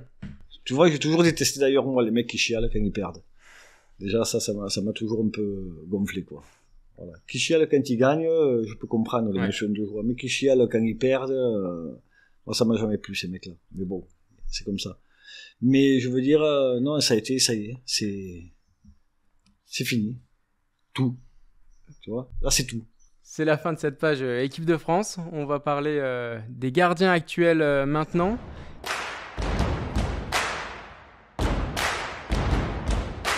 On va commencer cette partie par la question mystère. C'est la question d'une personne que tu connais très bien. Je vais demander de te poser une question. Je vais te la laisser écouter et après je te laisserai y répondre. Salut mon Fab, c'est Lio à l'appareil, je t'embrasse mon poulet. Écoute, je voulais te poser une question tout simplement parce que je trouve qu'il y a eu une évolution bien évidemment du football et de l'entraînement en particulier. Ceci dit, toutes les évolutions ne sont pas extraordinaires. Je m'explique. Maintenant, je me fais la réflexion et je trouve tout simplement que dans cette conception de l'entraînement du gardien de but, aujourd'hui, eh bien, on a un petit peu homogénéisé tout ça et qu'on entraîne les gardiens de but tous de la même manière. Place aux grands et on les entraîne tous à la Neuer, tout ça. Donc, moi, je trouve que c'est personnellement une stupidité incroyable. Et on arrive à avoir des joueurs stéréotypés, des gardiens de but stéréotypés qui sont plus ou moins grands, qui ont plus ou moins la technique de Neuer. On essaie de faire un mauvais copier-coller. J'aurais voulu savoir ce que toi t'en pensais. En tout cas, moi, la tendance actuelle ne me plaît pas du tout. Je t'embrasse mon poulet et à très vite. Charbot, je t'embrasse yo. Question de Lionel Charbonnier du coup sur la formation des gardiens. Toi, après ta carrière, tu as accompagné les gardiens de l'équipe de France avec Laurent Blanc sur les années 2010-2012. Après, tu as été consultant pour les gardiens au centre de formation de Toulouse. Voilà, c'est quoi ta vision quand tu vois les gardiens actuels, quand tu regardes la Ligue 1 le week-end, quand tu regardes moi, on va dire, je suis à 100% d'accord avec Lionel, quoi. Mais même, j'en parle avec Joël Batz, c'est pareil. L'autre fois, j'en parlais avec Guillaume Varmuse, c'est pareil, on va dire, c'est des mecs qui ont été professionnels, qui ont joué en première division quand même. J'en parle pas avec n'importe qui. Moi, je trouve que c'est ce qui se passe, comme dit Lionel, il y a eu une évolution dans le football, dans le jeu, dans tout. Et celle des gardiens est partie vraiment dans un très mauvais sens. A pris une mauvaise direction parce qu'on a oublié déjà qu'est-ce que c'est avant tout un gardien de but. Qu'est-ce qui s'est passé en fait? Il s'est passé que dans les années 2010 là, il y a eu beaucoup ce jeu où ça commence à repartir de derrière. Ouais. Donc d'un coup on s'est réveillé un matin, on s'est dit oh putain, il faut que les gardiens jouent avec les pieds. D'un coup comme ça, en sachant qu'en 1992, c'est quand j'ai débuté en première division, 91 j'ai débuté. Ouais, en 1991, il y a une règle qui est passée qui disait que les gardiens n'avaient plus le droit de se servir sur les passes en retrait des mains. Ils devaient jouer avec les pieds. 35 ans. Donc 35 ans après, on se dit tout d'un coup, hop là, qu'est-ce qui se passe? Faut jouer avec les pieds. Donc là déjà, tu vois le retard des entraîneurs de gardiens, de la formation, de tout ça. Tout ça parce que le jeu du Real, c'était le Real du Barça, pardon, à l'époque. Avec Guardiola, ouais, avec Guardiola, l'équipe d'Espagne qui dominait tout ça. C'était repartir de derrière, tac, tac, tac, tac, tac.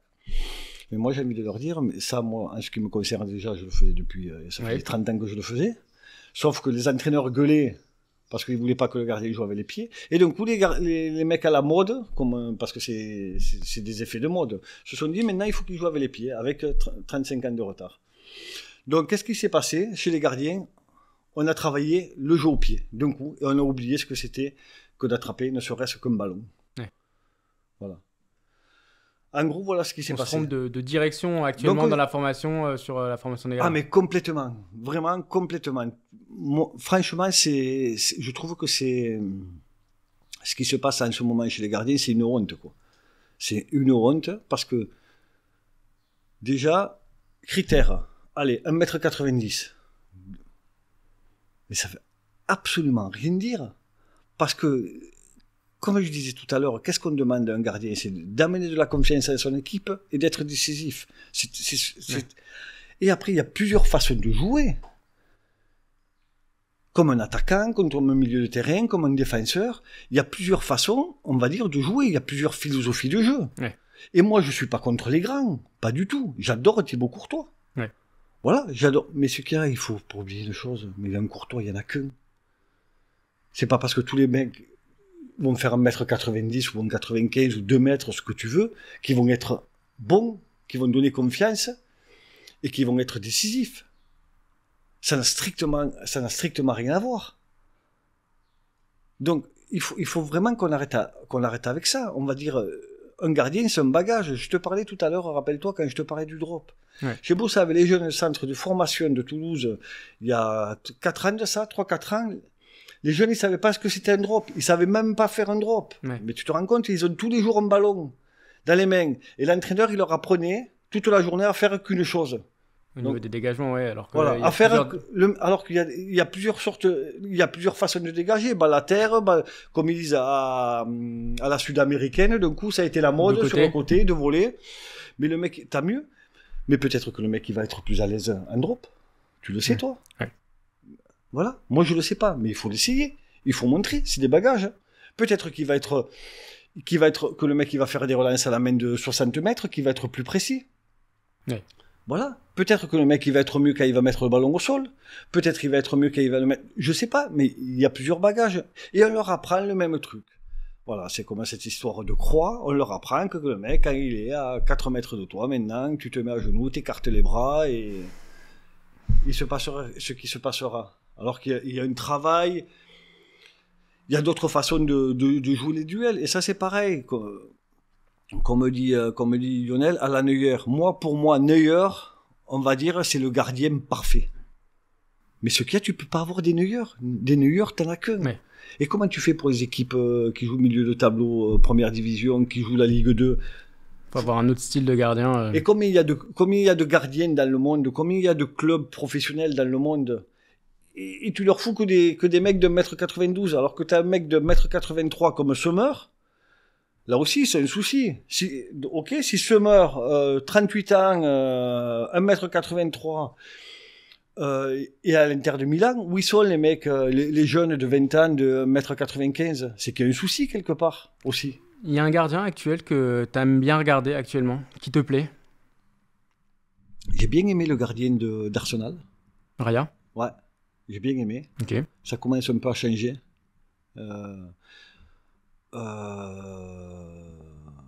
J'aime bien Mike Maignan aussi. Le petit chevalier, ouais. Voilà, Lucas. Il y a encore 2-3 trucs sur lesquels qu'il pourrait approfondir, mais j'aime beaucoup. Il te ressemble un peu, non? Tu trouves pas? Il lui manque un peu de hauteur de jeu. Ouais. Voilà. Il lui manque un mètre sur sa ligne et il lui manque surtout un mètre sur sa ligne, je pense, de ce que je vois. Ouais. Mais bon, ça s'arrangera avec le temps. Mais ouais, mais il te plaît quand tu le vois là en Ligue des Champions, quand tu l'as vu là, Ouais, il est vivant, quoi. Il est lui. Parce que c'est pareil. Restez vous-même. Jouez comme quand vous étiez gamin. Tu les regardes tous, c'est des robots, comme dit Lionel. Voilà, t'as des gardiens qui jouent avec les pieds derrière la ligne de but. Mais t'espères quoi? À part te prendre le ballon, que le ballon te vienne dans un coin de la tête ou quoi? Quand j'entends parler tous ces mecs qui t'expliquent le gardien, le mouvement de la hanche, le ceci, le cela. Mais non, c'est pas que ça. Il faut arrêter avec ça. Les mecs, c'est un truc, un gardien, c'est particulier, ça se vit de l'intérieur, c'est dans le ventre, d'un duel, une situation de jeu. Faut arrêter de faire les scientifiques. Au bout d'un moment, faut rester naturel. Et il y a plus de gardiens naturels, c'est que des scolaires tous. Ils font tous le même mouvement pour toutes les mêmes occasions. Donc oui, ce qui se passe pour moi dans les gardiens en ce moment, je trouve que c'est lamentable, quoi. Et attention, je les adore tous, hein, parce que je sais ce que c'est. Oui. Je sais ce que c'est d'être dans les buts, hein, donc je les adore tous. Le seul truc que je veux dire, c'est qu'il y a des mecs, ok, à 15 ans, 16 ans, tu leur dis non, tu pourras pas être gardien parce que tu fais pas 1m93. Parce que ça, c'est une réalité. Et tu vois les résultats maintenant. C'est comme, voilà, on leur apprend à repousser les ballons. Donc il y en a, ils vont m'expliquer que les ballons, ils volent maintenant. Mais ils volaient il y a 20 ans, les ballons. Ouais. C'est une question de mentalité, de pas subir. Et dans leur jeu, la plupart des gardiens, maintenant, subissent. Ce sont pas des attaquants, c'est des gardiens qui subissent. Dernière question, avant de passer au face-à-face. Elle me tient à cœur. Est-ce que tu as conscience d'avoir marqué des jeunes gardiens pendant ta carrière et quand ils t'ont vu en équipe de France et qui ont, comme moi, je peux le dire maintenant, eu envie de devenir gardien en te voyant? Ah, je croyais qu'elle allait me dire de me raser la tête. Mais bon. Non, alors j'ai gardé. Je t'ai copié sur pas mal de choses, mais les cheveux, je les ai toujours regardés. T'as bien fait. mais si tu veux, c'est... Ouais, ça m'a... Parce que j'ai eu pas mal de témoignages, tu vois. J'ai eu pas mal de témoignages et c'est quelque chose qui me touche encore parce que je pense que je m'en rends pas bien compte, quoi, tu vois. Je m'en rends pas bien compte parce que pour moi ça a toujours été vraiment un jeu. Merci beaucoup Fabien. Avec grand plaisir. Cette longueur d'échange, on va juste passer au face à face. Une question, une réponse rapidement. Ton plus bel arrêt? Je suis dans la merde.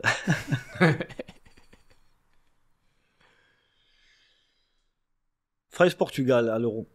Ce qui te fascine chez les gardiens? Cette force mentale.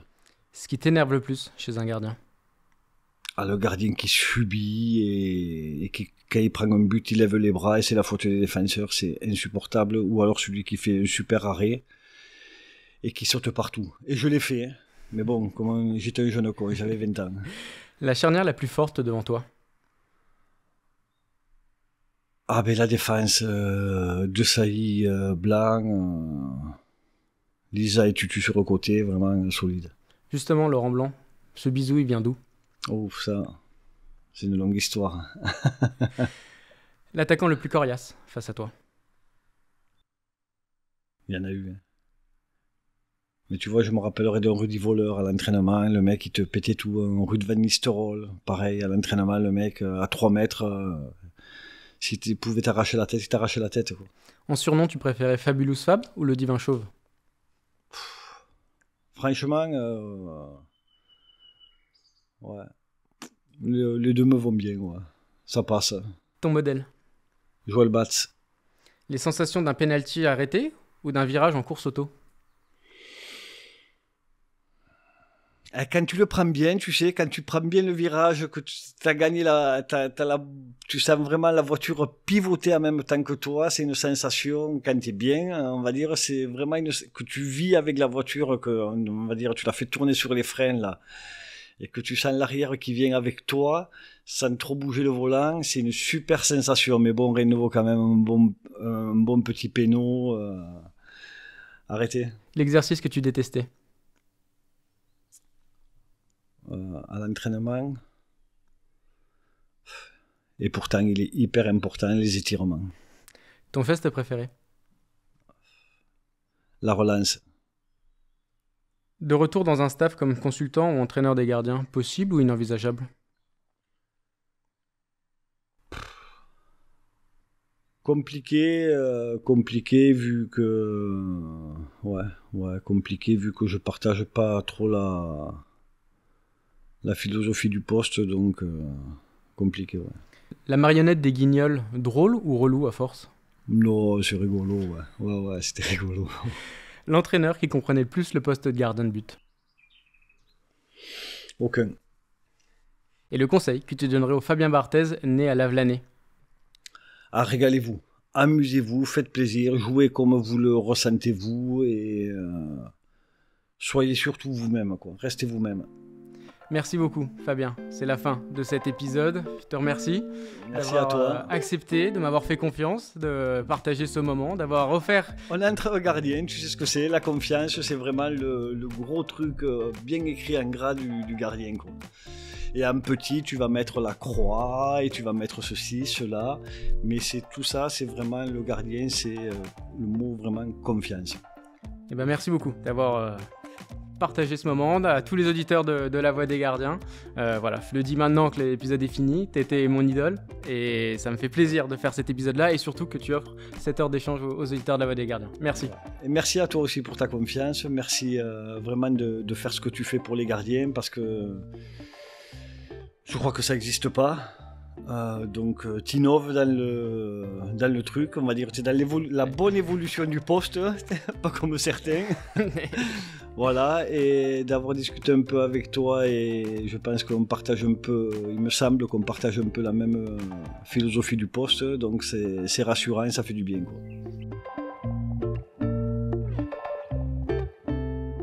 Merci à vous aussi de nous avoir écoutés, suivis et soutenus pendant cette saison 3. J'espère que ce dernier épisode vous a plu. C'est avec Fabien Barthez que la saison 3 se termine. Après les saisons 1 et 2, 15 nouveaux invités se sont confiés à ce micro depuis septembre, avec du football, du handball, du cécifoot et du waterpolo. Pour ceux qui découvrent La Voix des Gardiens avec cet épisode, je vais les citer et ce sera l'occasion pour moi de les remercier de m'avoir accordé de leur temps pour vous partager leur passion du poste. Alessandro Bartolumucci, Michel Hétor, le duo Donovan Léon, Olivier Lagarde, Jérémy Janot, Franck Raviot, Nicolas Dehon, Pascal Olmeta, Thierry Omeyer, Bernard Lama, Hugo Fontani, Michael Landreau, Paul Nardi, Lionel Letizy, Cédric Carasso et les 3 gardiennes de l'équipe de France pour un épisode hors série, Pauline Perrot-Magnien, Constance Picot et Justine Leron. 37 épisodes vous attendent désormais pour vous occuper pendant ces vacances et avant la reprise de la saison sportive. Une saison que vous pourrez préparer avec Decathlon. J'en profite pour les remercier de l'accompagnement sur chaque épisode de cette année 2025. Leur engagement auprès des gardiens grandit de jour en jour ces dernières années, avec en plus des produits de très bonne qualité. En attendant de vous faire gagner des cadeaux tout l'été sur les réseaux sociaux de La Voix des Gardiens, je vous souhaite à tous de bonnes vacances et rendez-vous en septembre pour une nouvelle saison.